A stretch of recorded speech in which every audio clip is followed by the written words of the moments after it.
The Weight of Silence by Heather Gudenkauf. Chapter 3. Calli. Calli and her father had been walking for a while now, but Calli knew exactly where they were and where they were not within the sprawling woods. They were near Beggar's Bluff Trail, where pink-tipped turtle heads grew in among the ferns and rushes, and where Calli would often see sleek, beautiful horses carrying their owners gracefully through the forest. Calli wished that a cinnamon-colored mare or a black-splotched Appaloosa would crash from the trees, startling her father back to his senses. But it was Thursday, and Calli rarely encountered another person on the trails near her home during the week. There was a slight chance that they would run into a park ranger, but the rangers had over 30 miles of trails to monitor and maintain.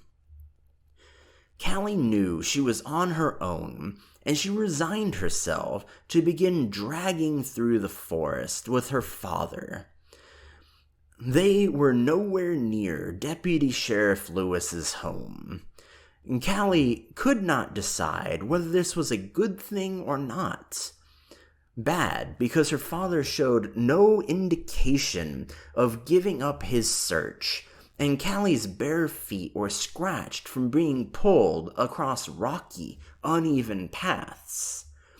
Good, because if they ever did get to Deputy Lewis's home, her father would say unforgivable things, and then Lewis would, in his calm, low voice, try to quiet him, and then call Calli's mother.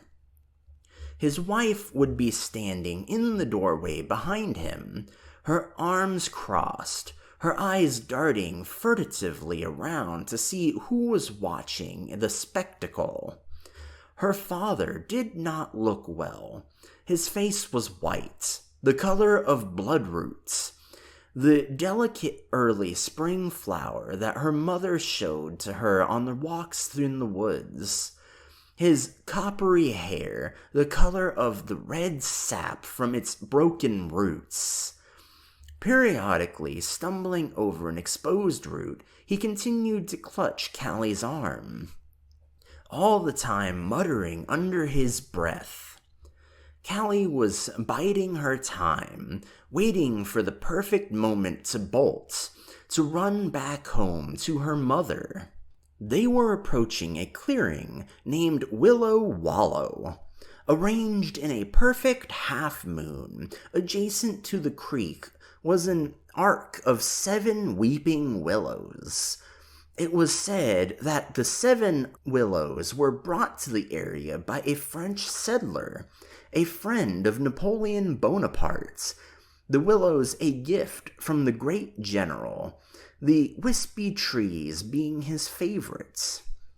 Calli's mother was the kind of mother who would climb trees with her children and sit among the branches, telling them stories about her great-great-grandparents who immigrated to the United States from Czechoslovakia in the 1800s.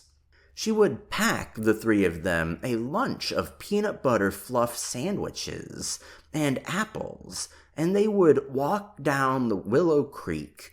They would hop across the slick, moss-covered rocks that dotted the width of the creek. Antonia would lay an old blanket under the long, lacy branches of a willow tree, and they would crawl into its shade. Ropey tendrils surrounded them like a cloak. There the willows would become huts on a deserted island. Ben, back when he had time for them, was the brave sailor, Calli, his dependable first mate, Antonia, the pirate chasing them, calling out with a bad Cockney accent, "You landlubbers, Surrender and you won't have to walk the plank." "Never," Ben yelled back. "You'll have to feed us to the sharks before we'll surrender to the likes of you, Barnacle Bart." "So be it. Prepare to swim with the fishes," Antonio bellowed, flourishing a stick. "Run, Calli," Ben screeched, and Calli would. Her long, pale legs shadowed with bruises from climbing trees and skirting fences. Calli would run until Antonia would double over, hands on her knees. "Truce! Truce!" Antonia would beg. The three of them would retreat to their willow hut and rest, sipping soda as the sweat cooled their necks. Antonia's laugh bubbled up from low in her chest, unfettered and joyous. She would toss her head back and close eyes that were just beginning to show the creases of age and disappointment. When Antonia laughed, those around her did too, except for Calli. Calli hadn't laughed for a long time. She smiled her sweet, close-lipped grin, but an actual giggle, which once was emitted freely and sounded of chimes, never came, though she knew her mother waited expectantly. Antonia was the kind of mother who let you eat sugar cereal for Sunday supper and pizza for breakfast. She was the kind of mom who, on rainy nights, would declare it spa night and, in a French accent, welcome you to Tom's House of Beauty.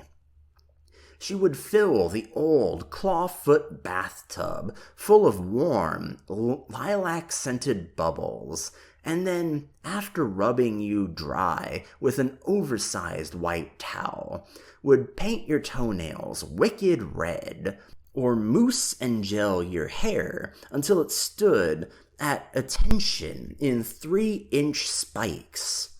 Griff, on the other hand, was the kind of father who drank Bud Light for breakfast and dragged his 7-year-old daughter through the forest in a drunken search for his version of the truth. The sun beginning to rise, Griff sat the two of them down beneath one of the willow trees to rest.